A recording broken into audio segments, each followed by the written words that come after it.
What's up, y'all? It's your man, Dead Dude, bringing you guys another video. The Panthers are facing the Rams this week, and I think the Panthers have a very good shot at winning this game. Now, I gotta be honest with you. I think they have a chance because the Rams are also very bad, and when two bad teams face each other, one team does have to come out the victor, but that team could be the Panthers. So, hey, that's reason enough to be excited. Now, before I get into the matchups, I gotta go over some injuries, most notably for the Rams. Cooper Kupp, Tyler Higbee, Aaron Donald, all three, I believe, are questionable. And the list does go on from there. They have quite a few injuries. But so do the Panthers. They have J.C. Horn, Dante Jackson, Robbie Anderson. Frankie Louvu is on track to play, but he's still questionable. Laviska Shenault is still questionable. The Panthers have a lot of injuries. And the list also goes on from there. So both teams are pretty heavily injured. They have a lot of questionable players. A lot of players who haven't practiced this week. So we'll see who gets to play and who doesn't. But the injuries, I think, is a pretty even matchup there, especially if everyone who's questionable doesn't play. Both teams will be heavily affected. But if Aaron Donald doesn't play, I believe that helps the Panthers out tremendously. Because between both of these teams, by far the best player is Aaron Donald. The guy might be the greatest defensive player ever. He's that amazing of a player. So if the Rams are missing him, that will be a huge blow. But I think the Panthers have a chance to win this game, not only because the Rams are bad, but because I think they're going to get that spark you see from a lot of teams when the coach gets fired or you place the quarterback, a new quarterback comes in. The team rallies around the new coach or the new quarterback. So with PJ coming in, being the starter this week, and Steve Wilks being the new interim coach, I think the team is going to get a spark from that. They'll respond well, at least for this week, and they'll have a fairly good game. And a fairly good game is all you need to beat the Rams because, like the Panthers, they are also a bad team. Now, you could also say on the flip side of that all the Rams need is a fairly good game to beat the Panthers, and you would not be wrong because, again, both teams are bad. Now, to go over the matchup between the Panthers offense and the Rams defense, I think the Panthers offense is still going to struggle. But if Aaron Donald doesn't play, I think the Panthers run game could be the thing that gets them over the top in this game and gives them the edge. Because Christian McCaffrey, despite this team not being good this year, has still been able to put up pretty respectable numbers. Christian McCaffrey is still an amazing talent at running back.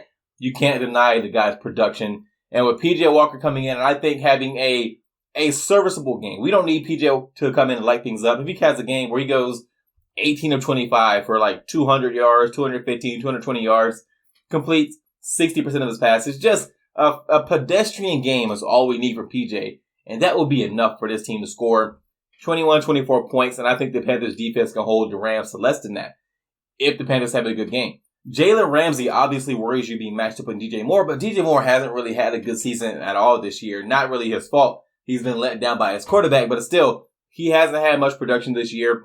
If Jalen Ramsey matches up on him, that could be a wash. We could not see DJ Moore much this game.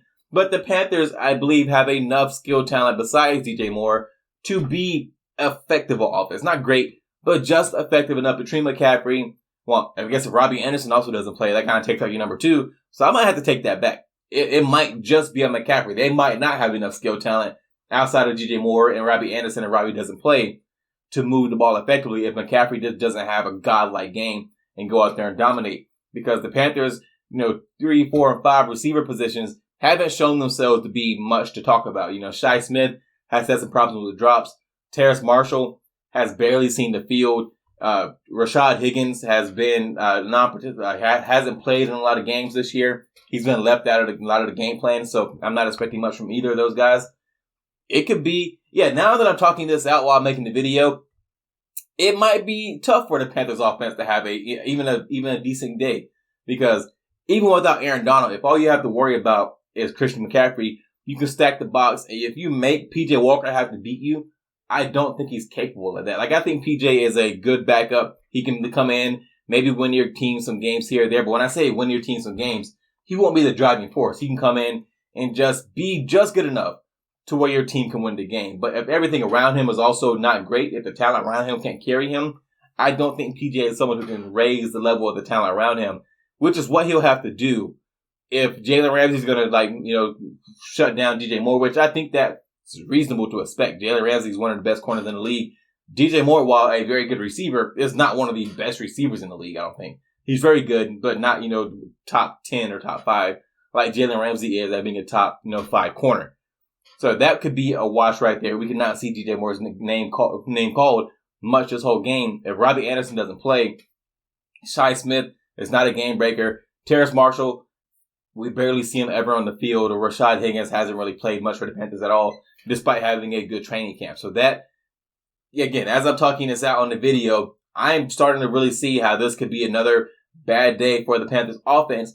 But I still have hope that the team is going to rally around Steve Wilks, going to rally around P.J. Walker being the starter, and we can get some big chunk plays. Hopefully, Laviska Shenault plays, and we can get some him involved in the passing game, get him on some short routes, on some screens, maybe some runs out of the backfield, some reverses, some stuff like that, some tosses. And he can do some stuff in the open field with the ball in his hands.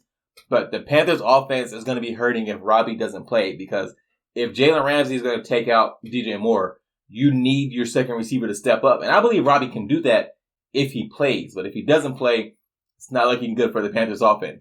Now, it's also not looking good for the Rams offense, because if Cooper Kupp is questionable, even if he does play, if he's limited, I think the Panthers defense can give the Rams offense troubles, because Brian Burns, despite what I've said in the past about the Panthers should trade Brian Burns, and I still stand by that if they get a really good offer. They shouldn't trade him for just like a single first round pick. If they get a really good offer for Brian Burns, hey, by all means, you gotta let him go.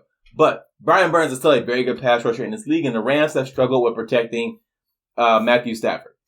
I think Brian Burns can have a really good game. I think he can have multiple sacks, a lot of pressures, and just live in the backfield and make Matthew Stafford's life a living hell in this game, because that's what his life has been so far this season, because the Rams O-line has not been good. The Panthers defensive line is pretty good. Between Brian Burns, Derek Brown, they have a really good interior push. Brian Burns gives you a rush off the edge. If they start blitzing, if Frankie Louvu plays, Frankie Louvu is really good at blitzing off the edge.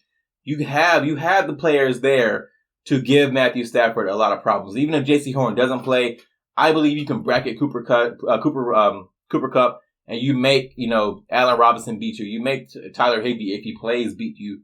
But you bracket Cooper Kupp, you make the other receivers beat you. You put Matthew Stafford in positions where he has to contend with your pass rush, and you just make the Rams offense have to beat you that way. But you can't allow Cooper Kupp to go out there and catch 15 balls for 150 yards and 2 touchdowns. You got to bracket him the whole game, and I think the Panthers can do that, despite J.C. Horn maybe not playing and Dante Jackson maybe not playing. Their DB situation is not good, but you don't need great DBs to bracket a receiver. You could double or triple team if you have to Cooper Kupp, and you make Matthew Stafford have to go through those reads and beat you with his other guys, because with the Rams offensive line being as bad as it is, I think that's the best way to win. I think that gives you the best chance at getting a bunch of sacks, maybe forcing a turnover. But if you just let Stafford sit there in the backfield, and you give Cooper Kupp time, they're going to pick you apart. You can't let that happen. So it will be easier matchup for the Panthers if J.C. Horn was playing, because I think J.C. Horn matches up well with just about every receiver. But being that J.C. Horn is questionable and might not play, being that Dante Jackson is questionable and might not play, you got to take whatever DBs you do have available. You got to bracket Cooper Kupp and make Allen Robinson beat you. Make Tyler Higbee, if he plays, beat you. And make Matthew Stafford have to sit back there in the pocket, go through his reads, and give Brian Burns and Frankie Louvu, if he plays, time to get home and get some sacks or force some turnovers, and just give your DBs a break by letting your pass rush pretty much win the game for you. Despite the injuries that the Panthers have and the difficulty I think the offense will have in moving the ball against the Rams, I am going to pick the Panthers to win this game. I think after this game, the Panthers will be 2-4. The P.J. Walker era will start out with the win. The Steve Wilks era, for however long he's going to be our head coach. I don't think Steve Wilks is going to be here after the season, but the Steve Wilks era will start with a win. I think the Panthers win this game 21-14. I think everybody is all touchdowns, no field goals this game. 21-14. Panthers eke out the win against an also struggling Rams team. And, in Carolina, we get to celebrate for a little bit. We get a little bit of excitement until the Panthers start the tough part of the season. And then maybe this might be the last win the Panthers have for a good while. But I do think they come out of this game with a win. I'm excited for this game. Even if they don't win, it's just I'm excited to go out there and watch somebody who's not Baker Mayfield and watch a coach who's not Matt Rule and just see what happens. There's excitement in the unknown. I hope you guys feel the same way, because it sucks to not be excited about your team. It feels good to look forward to the game on Sunday, which I haven't looked forward to the past few Sundays. So I'm looking forward to this game. I think the Panthers have a real shot to win. I'm picking them to win. And yeah, I can't wait to see if my prediction comes true.